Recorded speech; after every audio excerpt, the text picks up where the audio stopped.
ఏది అయినా ట్రై చెయ్యి ఆచి చికెన్ మసాలా. ఆచి chicken masala. Layer skin hair and laser clinic లో లేటెస్ట్ టెక్నాలజీతో laser hair removal, anti ageing and hair fall issues కి అడ్వాన్స్ ట్రీట్మెంట్స్ అన్ని ఇక కాస్ట్ గురించి వరి అవ్వాల్సిన అవసరం లేకుండా అందిస్తున్నారు. ఇంకా మీ కాన్ఫిడెన్స్ ని తిరిగి తెచ్చుకోండి. Get your free consultation now.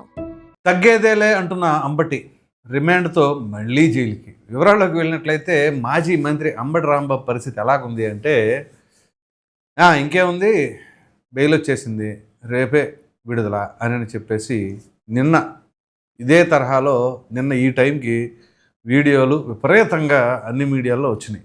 అంతెందుకు మనం కూడా చేసాం. ఏదైనా సరే విడుదల అవుతామే, ఇంకేదైనా సరే అవ్వకుండా ఉన్నారు అంటే చాలా తక్కువ ఛాన్సుల్లో పీటీ వారెంట్లు జారీ అయ్యే అవకాశాలు ఉన్నాయని చెప్పేసి అనుకున్నాం. ఏదైతే జరగకూడదు అని చెప్పేసి వైసీపీ వాళ్ళు లేకపోతే అంబటి రాంబాబు కుటుంబ సభ్యులు కోరుకున్నారో అదే జరిగింది. ఏమిటి అంటే ఇదిగో ఏదైతే ఆయన మంత్రిగా ఉన్న సమయంలో లాటరీ టికెట్లకు సంబంధించిన వ్యవహారంలో మొత్తానికి ఆయనకి ఇప్పుడు పీటీ వారెంట్ జారీ అయింది. ఈ క్రమంలోనే 14 రోజుల రిమాండ్ మరలా విధించడం జరిగింది. సో ఇక్కడ చాలా ఆసక్తికరమైన విషయాలు చోటు చేసుకున్నాయి. ఇందులో ప్రధానంగా ఏంటి అంటే మాజీ మంత్రి అంబటి రాంబాబు పోలీసు వాహనంలో ఉండి తగ్గేదేలే అంట. ఇలా మరి ఏం తగ్గేదే లేదో ఏందో తెలీదు. ఎందుకంటే వీళ్ళ వర్షను ఎలా ఉంటుంది అంటే మరి ఆ అల్లు అర్జున్ కూడా ఎన్నికలకు ముందు ఏదైతే ఆ కర్నూలు జిల్లాలో వెళ్ళారో నంద్యాలనుకుంటా, వాళ్ళ ఫ్రెండ్ ఎవరో సంథింగ్ అని చెప్పేసి అని వెళ్ళారు వైసీపీకి సపోర్టివ్గా. అంతే, అల్లు అర్జున్ కూడా తీసుకెళ్ళి జగన్మోహన్ రెడ్డి ఫ్యామిలీలో వెలిపేశారు. ఇక అప్పటి నుంచి కూడా ఇక అల్లు అర్జున్ అనగానే వైసీపీ, అంతే. వైసీపీ వాళ్ళు కూడా ఆయన ఓన్ చేసేసుకున్నారు, ఎందుకంటే వెళ్ళాడు కదా మరి ఆ పార్టీని సపోర్ట్ చేయడానికి. సో అందుకని ఇక ఆ పుష్ప సినిమాలో డైలాగులు వాడటం మొదలుపెట్టారు. రప్పా రప్పా అంటాం, ఇది గంగానమ్మ జాతరలో పొట్టేళ్ళు తల నరిగినట్టు నరుగుతానని చెప్పేసి ఫ్లెక్సీలు పెట్టడం, కత్తులు పెట్టి ఊరేగించడం, ఇదంతా ఒక ఎత్తు.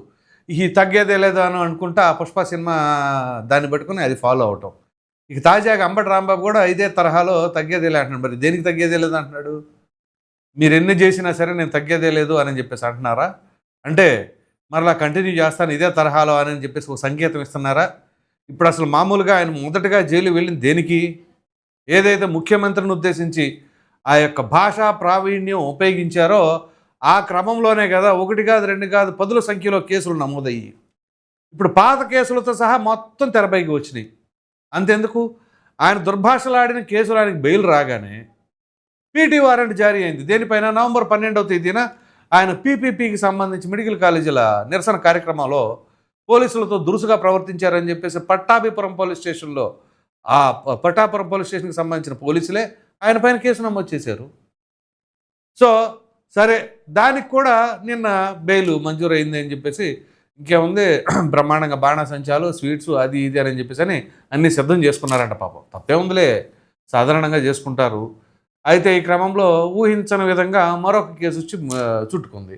అదేమిటి అంటే అదే ఇందాక చెప్పాను కదా, 2023 సంక్రాంతి సంబరాలకు గాను లాటరీ టికెట్లు పెట్టారు. సరే, లాటరీ టికెట్లు పెట్టారు, లక్కీ డిప్పులు పెట్టారు అని అంటే అది పెద్ద తప్ప నేరమా అని చెప్పేసి వాదించవచ్చు. అది కాదు తప్పు. పెన్షన్దారులు ఎవరైతే ఉన్నారో వాళ్ళకి 200 కోత విధించి 2 లాటరీ టికెట్లు ఇవ్వడం ఏంటండి? ఇదేం వ్యాపారం? ఇలాంటి కొత్త తరహా స్కీములు, కొత్త తరహా వ్యాపారాలు, కొత్త తరహా లాటరీలు వీళ్ళ హయాంలో ఈ నాయకులు చేస్తేనే వస్తుంది బయటికి. అంతకుముందు ఎవరికి రావు ఇట్లాంటి ఆలోచనలు. అసలు రసాయనాలతో నెయ్యి తయారు చేయటం అంటే అది ఒక గొప్ప ప్రయోగం. అటువంటి ప్రయోగాలు, అటువంటి మేధావులందరూ కూడా వీళ్ళ హయాంలోనే పుట్టుకొస్తారు. అటువంటి ఆలోచనలన్నీ కూడా ఎక్కడి నుంచి వస్తాయో కానీ ఇది ఒక విచిత్రమైన వ్యవహారం.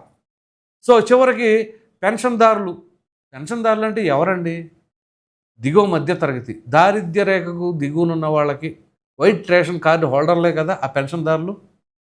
మరి అటువంటి వారి దగ్గర కూడా 200 రూపాయలు తీసుకొని లాటరీల ద్వారా మేము గిఫ్ట్ ఇస్తామని అంటే వాళ్ళు ఇష్టమైతే వాళ్ళు ఇచ్చి కొనుక్కుంటారు. పెన్షన్లో మీరు కట్ చేసేది ఏంటి? ఇదే ఇప్పుడు ఆయన పైన ఉన్న ఆరోపణ. పైగా ఆయన సాదాసీదా ఎమ్మెల్యే కూడా కాదు, మంత్రిగా ఉన్నారు ఆ సమయంలో. మరి అటువంటి తరుణంలో ఇటువంటి కార్యక్రమాలు ఎలా చేపడతారు? అందుగురించే ఇట్లాంటి విచిత్రమైన వ్యవహారాలను మనమే మాట్లాడుకుంటున్నాం. ఈ జడ్జి గారు ఏమనుకుంటారు? సో ఖచ్చితంగా ఇది ఎక్కడ విచిత్రమైన కేసు అని చెప్పేసి ఆయన అనుకుని సరే ముందు రిమాండ్ వేసాడని చెప్పేసి అనుకున్నారేమో తెలియదు. గుంటూరు ప్రిన్సిపల్ కోర్టు 14 రోజుల పాటు రిమాండ్ విధించింది. సో ఇక ఇప్పుడు ఈ తగ్గేదేలే భాష గురించి మాట్లాడుకోవాలి. ఏంటి ఇప్పుడు ఈ తగ్గేదేలే వ్యవహారం అంటే ఏంటి? సాధారణంగానే ఎవరైనా ఎన్నికల్లో ఓడిపోయిన తర్వాత మన ఓటమికి గల కారణాలు ఏంటి? పరిపాలన తీరులో లోపం, మన వ్యవహార శైలిలో లోపమా, లేకపోతే మనం ఇంకేమైనా సరే ప్రజలకు కావాల్సినట్లుగా నడుచుకోలేదా, మనం ఏమైనా సరే అధికారం వచ్చింది కదా అని చెప్పేసి అహంకారంతో పేటరేగిపోయామా? ఇవన్నీ కూడా పరిశీలించుకోవాలి.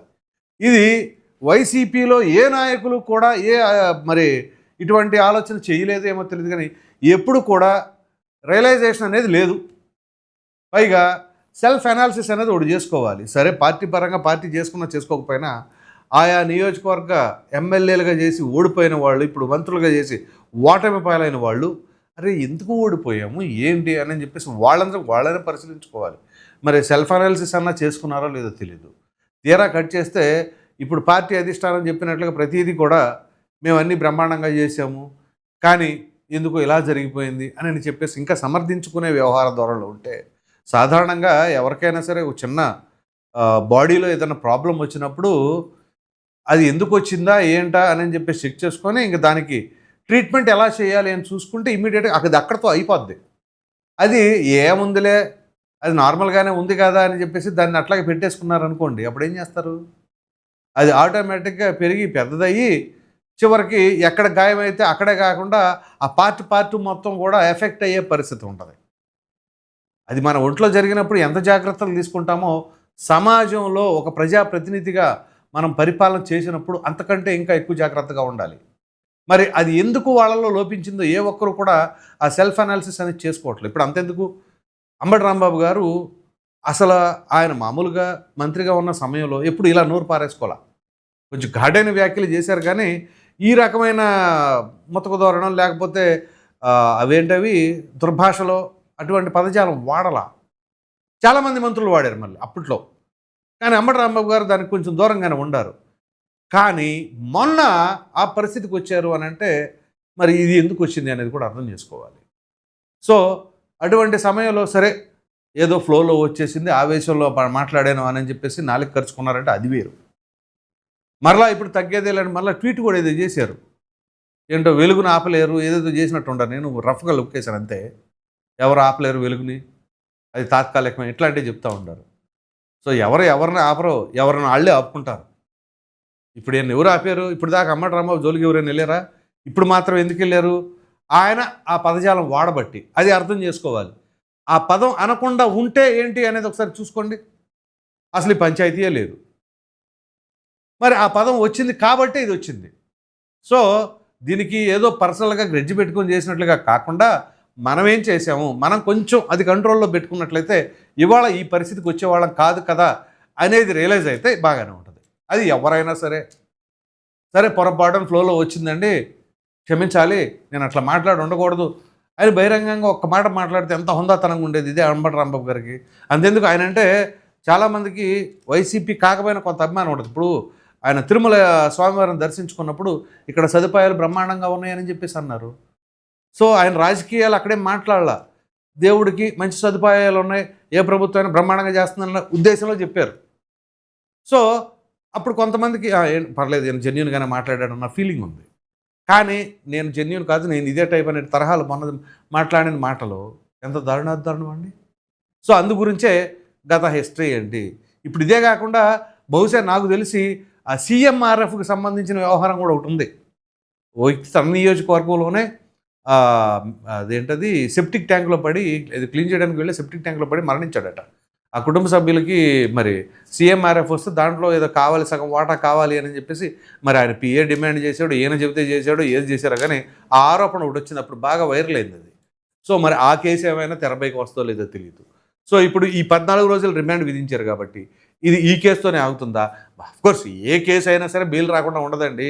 న్యాయస్థానాలు చట్టపరంగా పోలీసులు ఏం చేసినా న్యాయస్థానాలు వాళ్ళు అక్కడ దేనికి ఎంతవరకు ఉంటుంది అని చెప్పేసి దాని ప్రకారంగానే ఉంటుంది. సో ఇప్పుడు బెయిల్ రాకుండా ఆపుకోగలుగుతారంటే అట్లా ఆపడానికి ఏమి ఉండదు, బెయిల్ వస్తుంది, ఖచ్చితంగా వస్తుంది. కాకపోతే మరలా కొత్త కేసు ఏమైనా వస్తుందా? ఇప్పుడు మొన్న వస్తుంది అనుకున్నది, నిన్న ఇంకొక కేసు వచ్చింది, దాని తర్వాత మరలా ఇప్పుడు ఇంకొక కేసు వచ్చింది, అలా ఇంకెన్ని కేసులు ఉన్నాయి ఆయన పైన.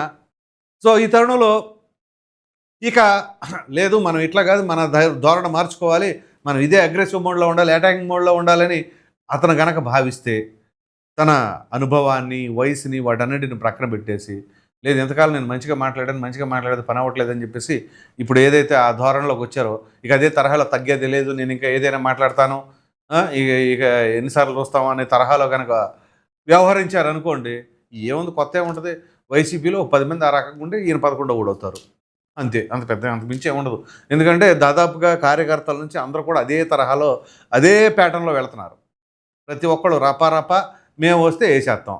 మరి ఈ ఎజెండాతో ఇంతవరకు ఏ రాజకీయ పార్టీ వెళ్ళా, కానీ వీళ్ళే మొట్టమొదటిసారి అంత ఘోర ఓటమని ఎదురు చూసిన తర్వాత కూడా మేము వచ్చిన తర్వాత రపా తిరిగి మేము వస్తామని చెప్పేసి అంటున్నారు. ఇప్పుడు అంతెందుకు ఒక విశ్లేషకులు కూడా అంటున్నారు, మాట్లాడితే బట్టలు కూడా తీసేస్తాను అని చెప్పేసి, అంటే ఏమైనా లాండ్రీ షాప్ పెడుతున్నారా ఏంటి జగన్మోహన్ రెడ్డి గారు అని చెప్పేసి అడిగారు. అట్లా ఉంటుందన్నమాట.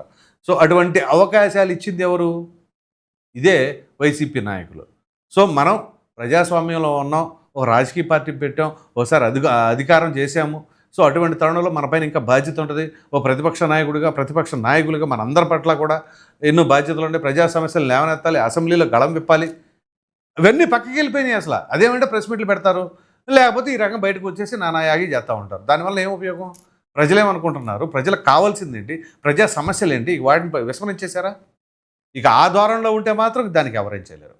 సో మొత్తం మీద మాట్లాడుకోవాల్సి వస్తే ఇవాళ అంబటి రాంబాబు మరి మరలా బెయిల్ మీద వచ్చేస్తున్నారులే అనే లోపలే పీటీ వారెంట్ జారీ అయింది. మరలా back to Rajahmundry to Guntur to Rajahmundry అన్నట్లుగా ఉంది ఆయన పరిస్థితి.